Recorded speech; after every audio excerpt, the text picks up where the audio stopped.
अस्सलामुअलैकुम। मुख्तलिफ़ टिप्स हम मुख्तलिफ़ चीज़ों के लिए बता रहे होते हैं, क्योंकि एक ही किस्म की चीज़ें अगर आपको बताते रहें आप भी फेडअप हो जाते हैं। जोड़ों के दर्द के लिए हमने आपको भुने हुए चने बताए, बहुत सारी डाइट्स बताए, बहुत सारे डाइट प्लान्स बताए। आज एक और चीज़, उसमें आप कलौंजी ले लीजिए 100 ग्राम, इसबगोल का छिलका वो भी 100 ग्राम, मगर उसके साथ शहद जो है वो 250 ग्राम हो जाएगा।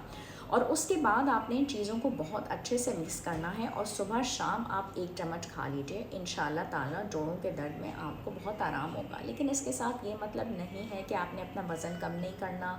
आपने एक अच्छे से न्यूट्रिशनल्स जो भी आपको पसंद हो उसके साथ वेट लॉस का और एक हेल्दी और बैलेंस डाइट प्लान नहीं लेना, ज़रूर लेना है अपॉइंटमेंट हासिल करने के साथ। उस न्यूट्रिशनिस्ट से आपने फॉलोअप भी रखना है, क्योंकि एक ही डाइट प्लान से सारे मसाइल हल नहीं होते।